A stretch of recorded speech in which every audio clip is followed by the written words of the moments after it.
So I welcome all of you on this evening. We wanted to do it in the evening after work, but before dinner, and we want to be very respectful of your time. And we wanted to do this in order to share information that's up to date information of what is going on in the market today. And I am just so appreciative of all these trusted advisors that are coming along with me. Althea Kippets, she's an attorney specializing in estate elder law, and you'll hear more about her because um, Tara is going to introduce everybody. But I just want to thank them personally right now. Andrea Paps, who is Pap. Am I saying that right, Andrea? I misspelled her name the other day. She's an enrolled agent specializing in taxes, George Trouble. Oh, I work with extensively. He's a mortgage broker. Leon Augustine is a certified financial planner. And I saw Janet. I wasn't sure if she was coming. I thought something had happened. But Janet, if you're on, I will certainly have you follow me and talk about trends in the market. And then, of course, myself.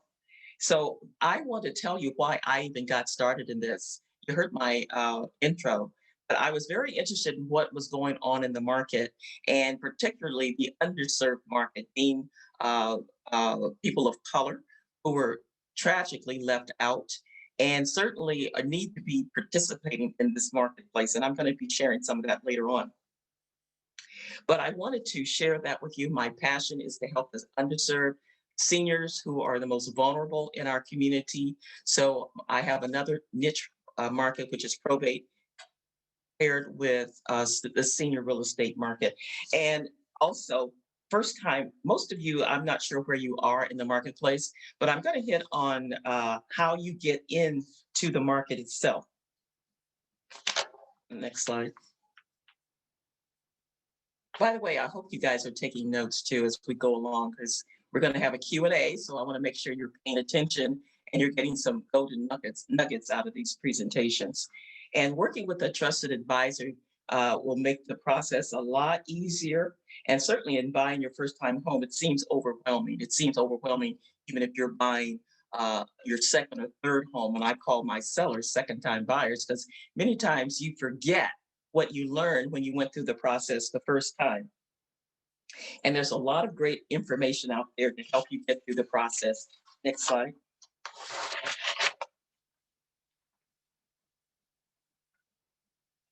I'm going to read this because I know it's kind of hard to read. The first time buyers are searching for existing homes this year. And believe it or not, even in COVID, people are buying. We're getting a lot of people refinancing, doing equity lines, and also getting in the market for the very first time. So it appears like we haven't moved, but we are definitely having a lot of buyers and sellers. Sellers are selling and buyers are buying. And the first time buyers for this existing market, in the latest housing trends report, the National Association of Home Builders measured the share of adults planning to buy a home over the next 12 months. The report indicates the percentage of all buyers that will be first-time buyers looking to purchase a home grew from 58% in Q4 and that was in 2018 to 63% in Q4 of 2019. According to the U.S. Bureau, in 2019, home ownership rate was 42.1% for Blacks and 47.5% for Latinx and 73.4% for white households. The census estimates that 76% of non-Hispanic households were of white households. And I'm going to refer you to Sheba report trash, but the African American population has not yet recovered, and a pandemic on top of that makes it doubly hard on. It's NAREB.com, and you just go there and look for Sheba. SHIBA, and it gives you a lot of statistics and details in terms of where African Americans are buying, if they are buying, and the age group, as well as the gender. A lot of African American females are and heads of households are making their first time splash in the market. So that's very encouraging. And then while I'm on this particular thing, before we go to the other slide, I just got some news today from NARAB, and I want to read this because I was just so thrilled. And this is something a lot of people do not know. And as you may or may not know, Marsha Fudge she was just installed and sworn in yesterday as the Secretary of HUD, Housing and Urban Development. So this was on January the 28th. The Senate Banking Committee will host a confirmation meeting for Representative Marsha Fudge to serve as the Biden administration's Secretary of the U.S. Department of Housing and Urban Development. I said yesterday, it was today. NARAB applauds this historic moment and fully supports the appointment of Representative Fudge based upon her longstanding history of advocating for the advancement of the Black community. With her addition to the Biden administration, we know there will be a real opportunity for change that brings democracy and housing to communities that have for generations been fighting for that reality.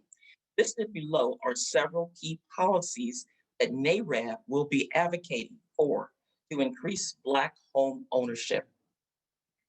Reform the student loan debt calculation for FHA loans. Reestablish the Obama era affirmatively furthering fair housing rule. Establish a HUD Black home ownership program similar to HUD Section 184. And let me stop and tell you a little bit about 184. I just learned about that just a few months ago. That was established to help Native Americans and Eskimos in order to build or get low interest loans. That is huge. So we have been working through NARAB in order to incorporate African Americans in that preview, so African Americans can start building their wealth through home ownership. But it's very interesting. Please stay tuned for that. Actually, we could just do a whole webinar on the Sheba report by itself, but obviously we don't have time. So I'll put it in the chat so you can go look at it for yourself. But we're looking to use that bill through our association in order to bring up our home ownership rate. And then reform the HUD 203K loan program, restore and enforce HUD's 2013 regulation formalizing the Fair Housing Act's disparate impact standard. And George could probably hit on that a little bit because he does loans. And then make better use of Regulation B of the Equal Credit Opportunity Act. Increase resources towards down payment assistance program, establish aggressive FHA loan forbearance programs to help Americans struggling through the COVID-19 crisis. Now, let me go to the next slide. I just wanted to take a little side road there because I thought it was very important information that you should know about. And it's very new, in fact. Now I'm going to go talk about tips. And one of the things that we normally talk about when people are going out looking for their first home is to get pre-approved. I don't necessarily do that. It's not because I know along the way we're going to have to do that, but I don't want that to just stop anybody who's interested in home ownership. That will come along because I have to pre-qualify you to see how serious you are in the first place. So I have a standing rule with George, and George would back me up. Anybody that I send to George, they get a phone call right then and there, whether I'm on a conference or they call him. That is my standard rule because I want to know if this person, if they're qualified, he can do like a pre-qual over the phone to tell me what they can qualify for, and I can go from there. And know the difference between your haves and would like to have and should haves. And that is when you're looking for a house, a lot of times we have pie in the sky ideas of what we want.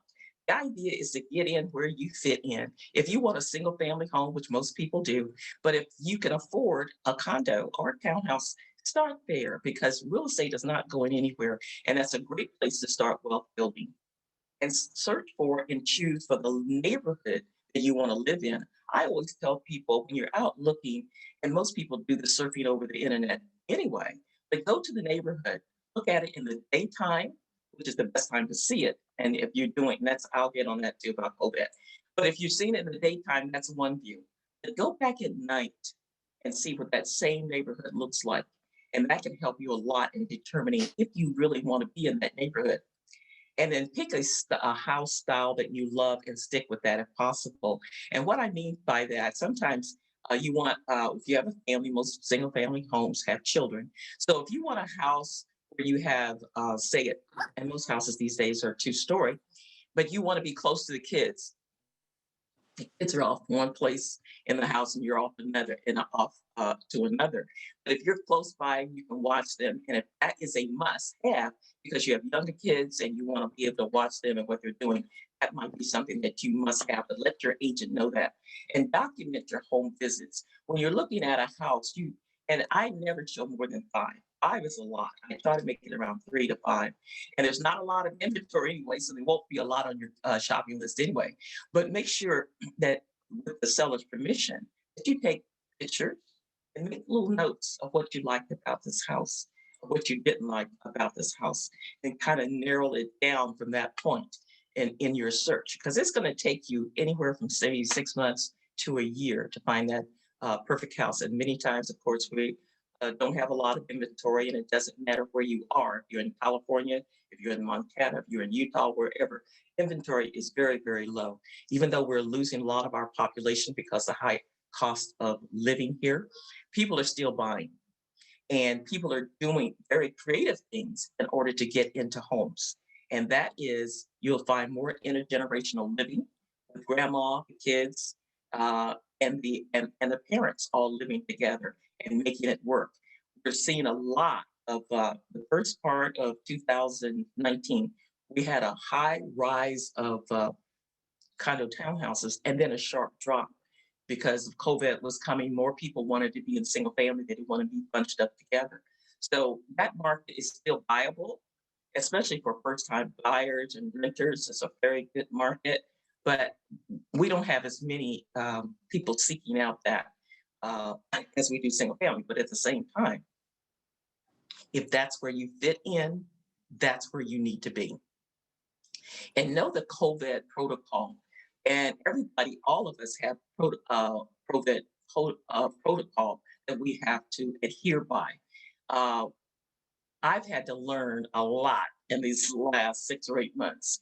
And doing my business virtually, we cannot do open houses, we can't do broker tours, we can't pass out flyers, we can't even pass out business cards. So we've had to be a little bit more creative. Uh, I do QR codes on my signs and whatnot, so they won't have to touch paper or whatever. And then between each showing, we have to clean hard surfaces and make sure. And we do have post signs that this house has been cleaned, and you watch the protocol. If you're sick, we ask that you not enter a home because sometimes the owners are still living there. Many times they do leave because they moved out because they want to stay safe as well. But there is protocol that we have to adhere by. And if you see it's a lot of different verbiage, but you see a green check mark, and that means this house has been certified and we're going by Probate 19 protocol. Homeownership rates are it's on the rise and up. This is a 6 year. This is the last 6 years. It's been a 6 year high, and that is very interesting because regardless of the pricing, people still want a home of their own, and that's what we're here to help you get. And U.S. home ownership rate has climbed to a 6 year high. Remember that 6 year high. First time home buyers are searching for existing homes this year. And like I say, many people are living together, and it's just the fact of life. College kids are coming home to live and so forth. And what is happening to baby boomers? And I'll give you a little rundown on that. not baby boomers. We have younger boomers. We call those the younger boomers, age 55 to 64. They are still a large part of the workforce, and many times they do have jobs because making ends meet is difficult to retire without having some kind of added income. As such, their housing needs are much different than those that are older boomers, which are 65 to 73, are now entering retirement. So if you're looking to downsize, conventional wisdom may hold that you are entering your golden years and you begin for looking for a home that is smaller and easier to manage. And it's why so many older adults for generations uh, pass and move to condos or apartments as they age. But it's not necessarily true for a number of boomers who are still looking for to want sizable living spaces. And even their older boomers are looking to even move further away because it may be more economical. And they cited that their main causes for buying a home, according to NAR in 2019 generational trends report, given that retirees are often on fixed incomes and are likely they'll want to buy something that is easier to manage both physically and financially. And George, and when I hit on financially, George is probably going to be hitting hopefully on reverse mortgages. And that is becoming a new trend. If you watch TV at any time at all, you'll see Tom Selleck talking about reverse mortgages, and there's a lot of myths associated with reverse mortgages. I end my presentation there because I'm going to give you a quiz, and I'm hoping you're paying attention. There is a little chat, and we have a prize for those people who do participate. The inventory of the market. The U.S. home loan rate has climbed to blank year high.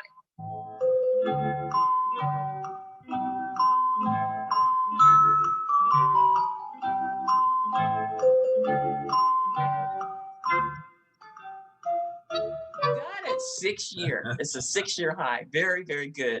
Congratulations. Now, when you're looking for a home, two of four tips when looking for a home. You ready?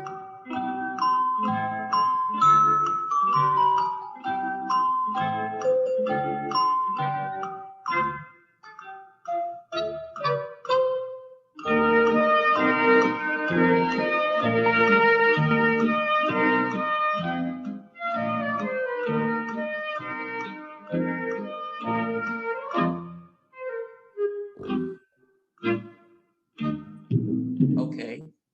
It looks like Dee got it because I did say take pictures, look at the day and night, and I gotta look at my tips myself. Yeah.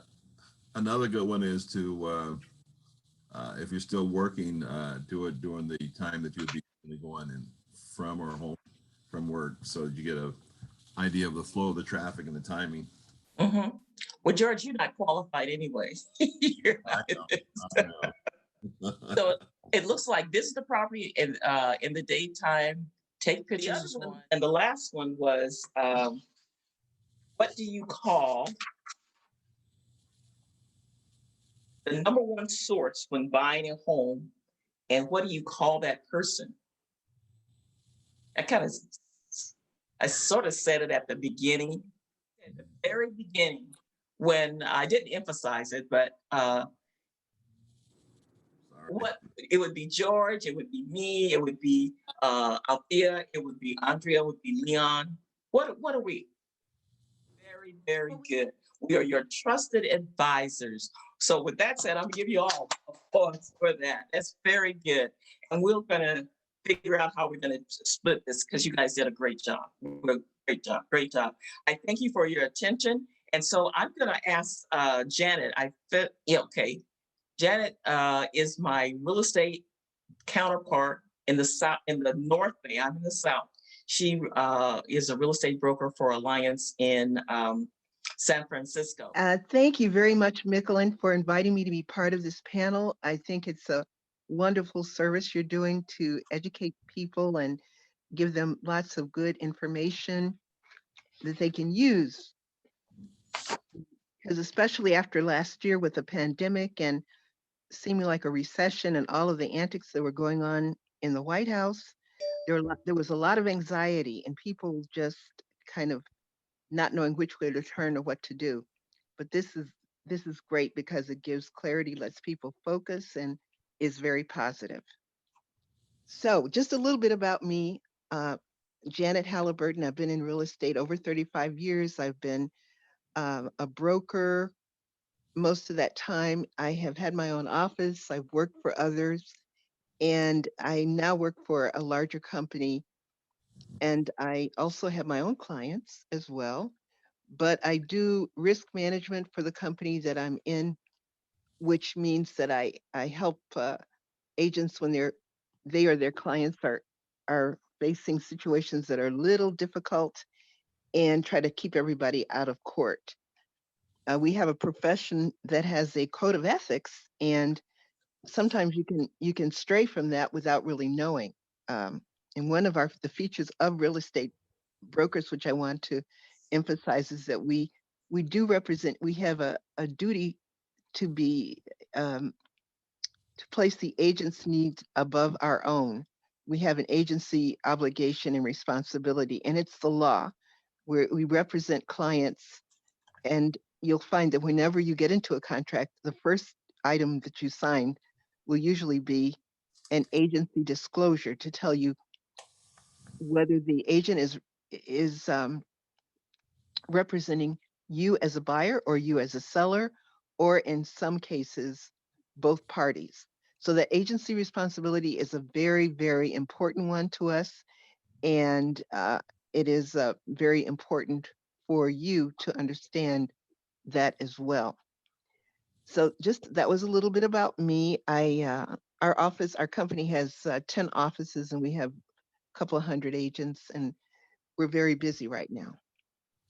So more, less about me now and more about you. Well, actually, this is about us and what we've been doing for the last year or so. As Mickelin stated so well, we have had to, once COVID was began, real estate, the real estate profession is fortunate enough to be part of what we call essential services. That meant that we were still in business, even though we did it at a much more modified level. And we were not able to show property, we're not able to visit property, we could not have open houses. So a lot of the things that we were used to kind of went away. And we had to learn how to do everything on a platform, whether it was Zoom or MS Teams. And those remote platforms were not only used by real estate brokers, but as most of you know, if you were also an essential service, you were having meetings via Zoom or some other remote platform. And this became the norm after March. So we had to learn how to meet our clients over the internet.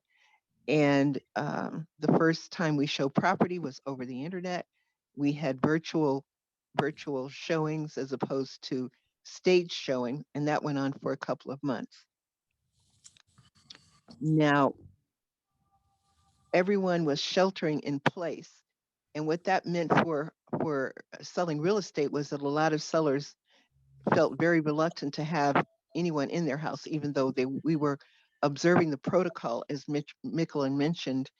We had to send out a form before we could show property to the seller, to the buyer, and also to the seller, uh, stating that they had not been tested positive for COVID, nor had they been around anyone who tested positive for COVID, and that they were going to observe protocols such as wearing gloves, masks, and spraying everything they touched if they went into saw a property. So this was what we did for the first couple of months. And then as things eased up, we began to have more showings and staging happened and that kind of thing. But it was a gradual process through the year.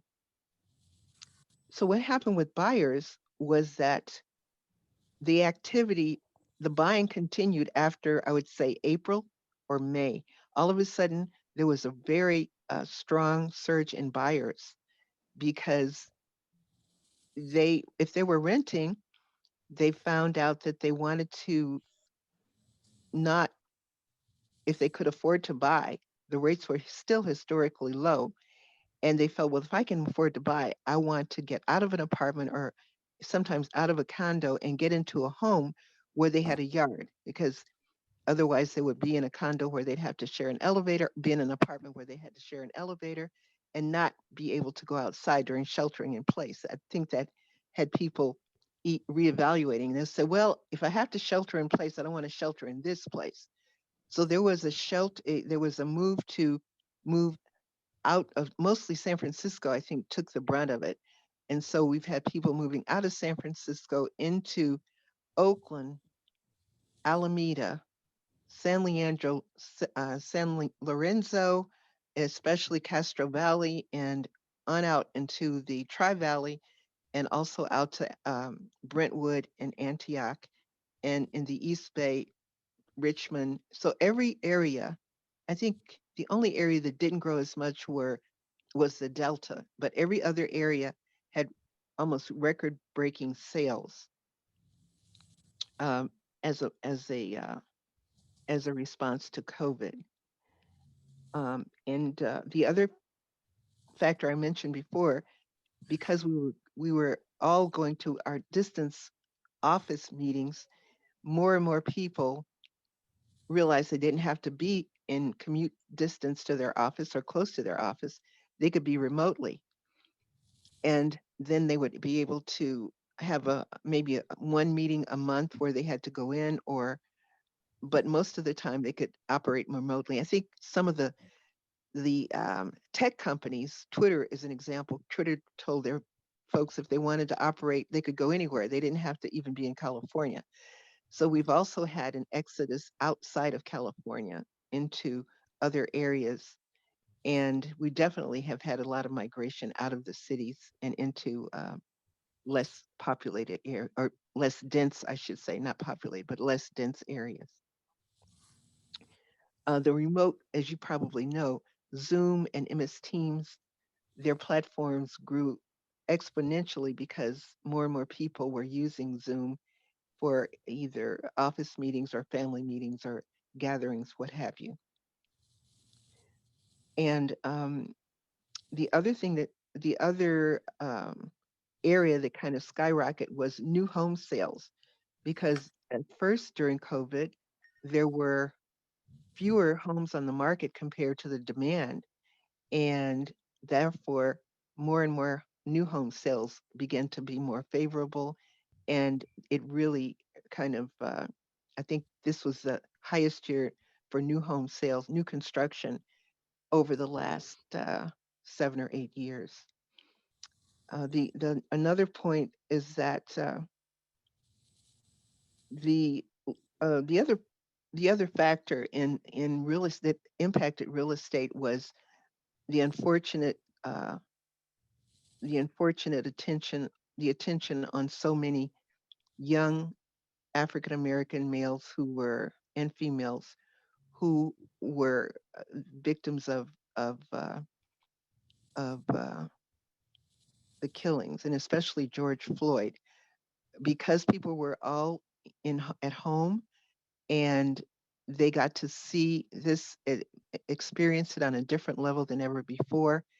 That had an impact on real estate as well. And uh, usually there are a lot of programs that are out there for first time buyers, but I think lenders, as well as all the many other industries, reacted, and they responded affirmatively to issues of lack of financing and discrimination in housing.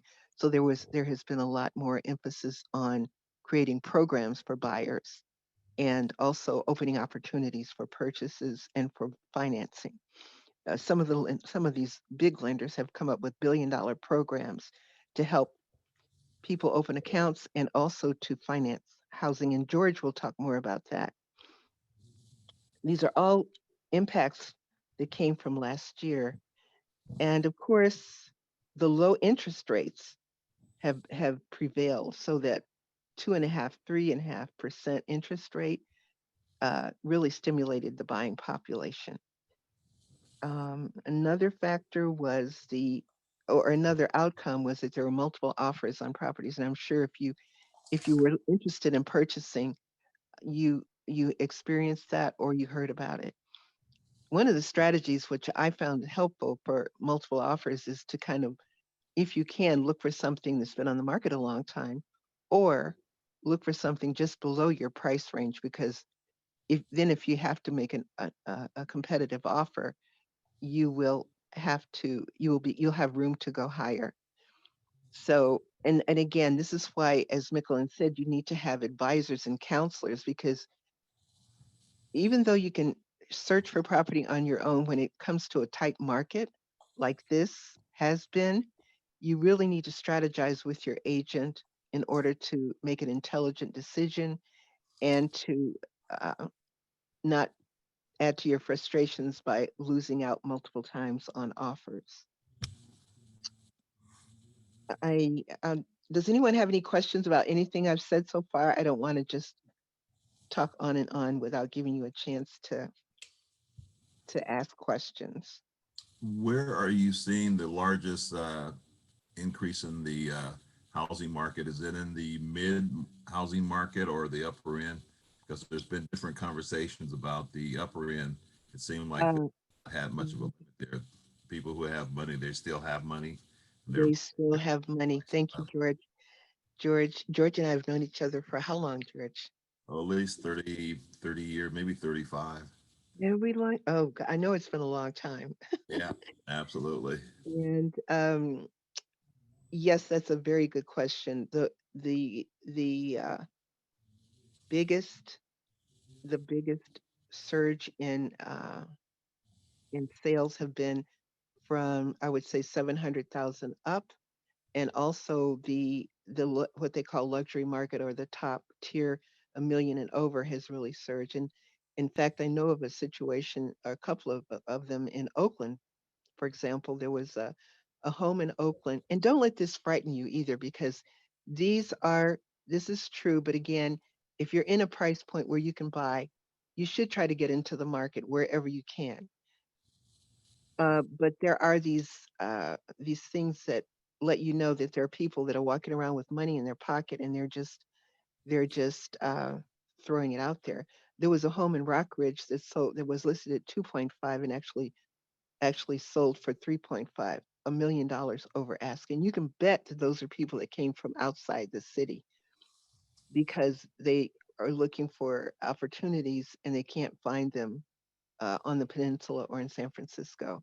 They cannot match the value that they can in the East Bay, for example, and outer areas. And there was also a home in the East Oakland Hills that was listed at 1.3. And I told my client, this is probably 300,000 more than anything else in the neighborhood, but it ended up selling for 1.5, because again, someone had sold something someplace else and then they decided to just pay cash. So, and the reason why I say don't let this frighten you is because usually people who do this, they have money to burn.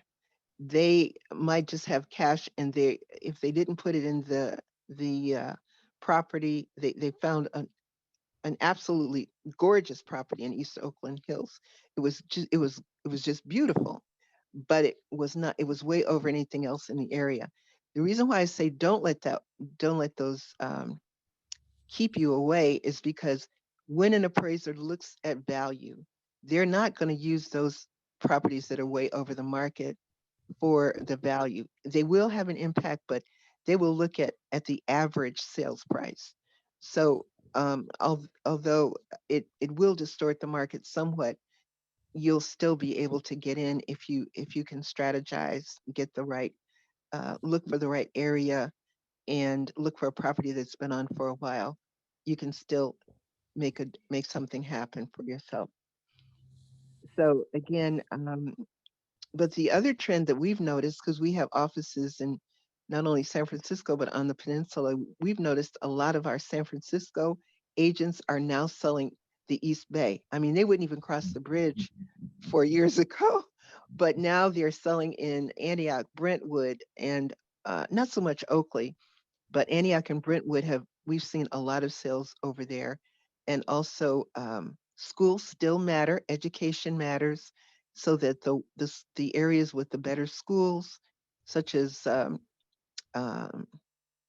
oh, I said it earlier, Castro Valley, Castro Valley and other areas are getting more sales and higher sales than school areas which might have a beautiful home, but or newer property, but the schools aren't as good.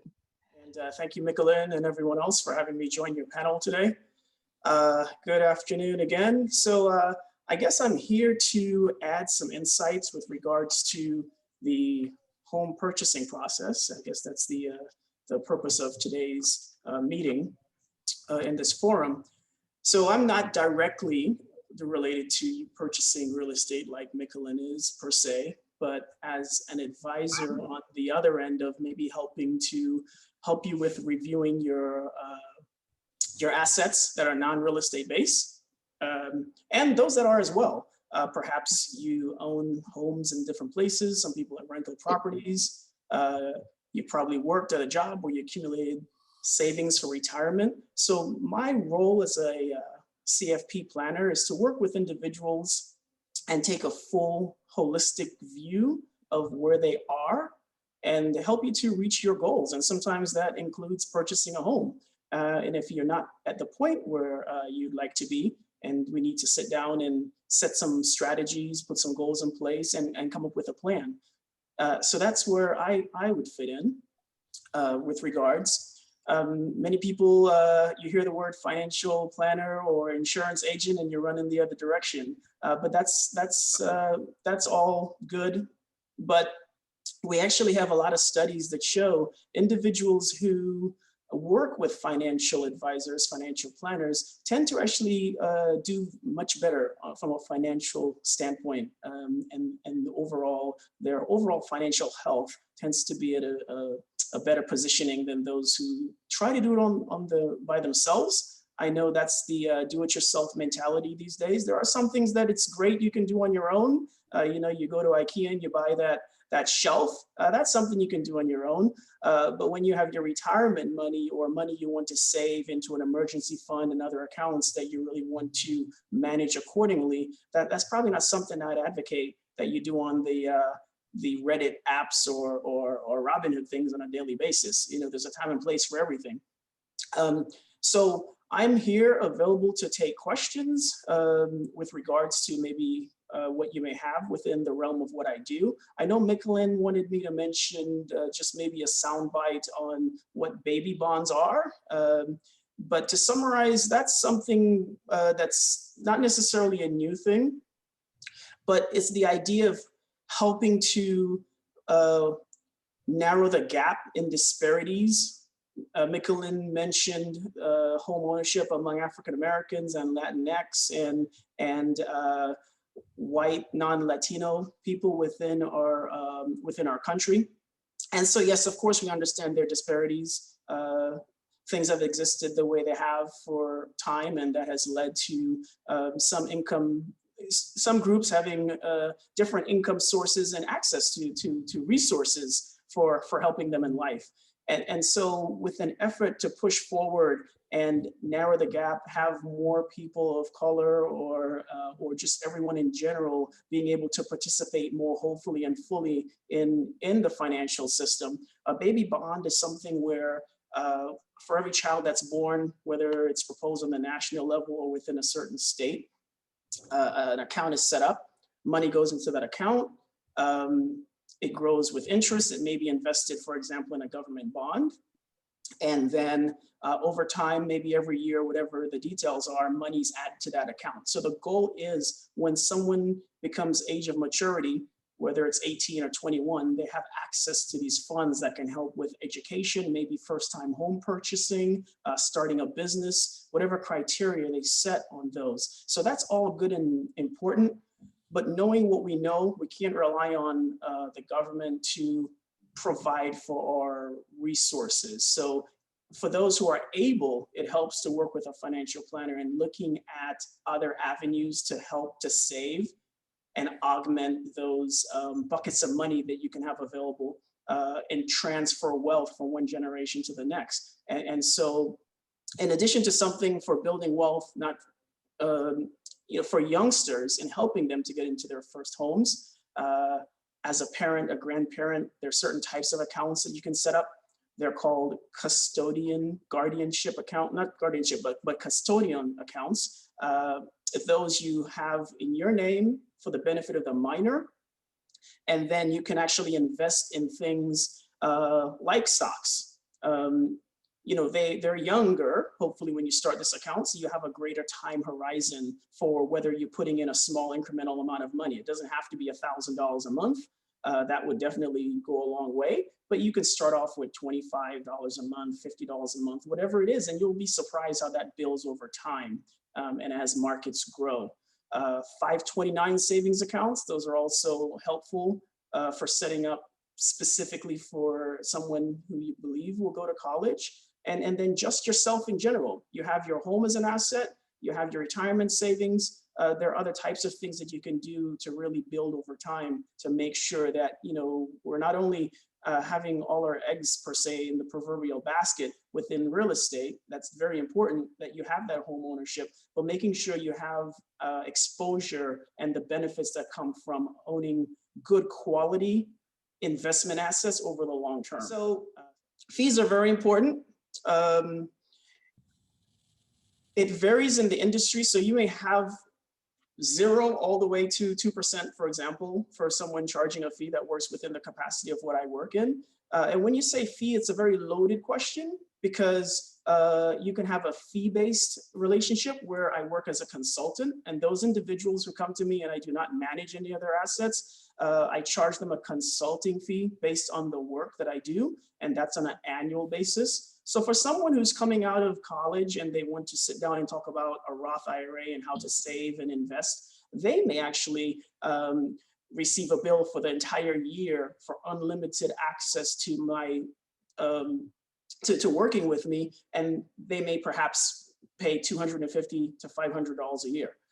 But if you're coming to me and you're retiring, your assets are still at your firm that you're working at, we're doing a full-fledged analysis. I'm helping you determine if you're moving from one home to the next that Mickelin or someone else is helping you purchase. And it's going to take me hours on end to really put a retirement planning proposal together for you. It may range into $1,000 to $2,500 for that year.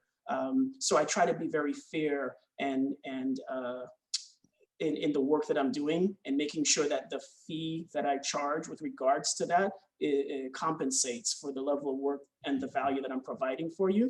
From an investment standpoint, for those who invest assets, whether you're coming over with $10,000 or $25,000 or $100,000 or more, my firm charges 1.15%. And that's all inclusive of anything you would receive with regards to financial planning and consulting and strategy planning and everything else. So I give people a choice. You can hire me as a consultant, or you can hire me as a investment manager. But either way, you're going to get the full concierge services of all that I can provide in helping you in achieving your goals. What is the name of your company? Lab Wealth Management. Okay, thank you. Thank you very much. I'm also a client of Leon's. Okay. Well, thanks for the disclosure. And that is something, well, I'll get on that later, but I don't want to hold up the process because we're moving along very well here. But one of the things I have to tell clients when they want to come in and buy a house and they have stars in their eyes and stuff like that, it's not the same as it was when I first bought a house many, many years ago. I'm almost embarrassed to tell my story of how I got in my first home. And because nobody would believe it, because things were so much different now, California, especially California, the Bay Area has become very popular, high-tech jobs, great schools and stuff like that. People are driving these prices up. But at the same time, I do believe that if this is your home and this is where you want to stay, you have a God-given right to do so. It's just that we have to be a little bit more creative and do a little bit more planning. That's why I tell people, if you're not ready for me, I want you to see Leon. So with that segue, we're going to go into the next presenter. Moving along very well here. But one of the things I have to tell clients when they want to come in and buy a house and they have stars in their eyes and stuff like that, it's not the same as it was when I first bought a house many years ago. I'm almost embarrassed to tell my story of how I got in my first home. And because nobody would believe it, because things were so much different now, California, especially California, the Bay Area has become very popular, high-tech jobs, great schools and stuff like that. People are driving these prices up. But at the same time, I do believe that if this is your home and this is where you want to stay, you have a God-given right to do so. It's just that we have to be a little bit more creative and do a little bit more planning. That's why I tell people, if you're not ready for me, I want you to see Leon. So with that segue, we're going to go into the next presenter. Thank you, Leon.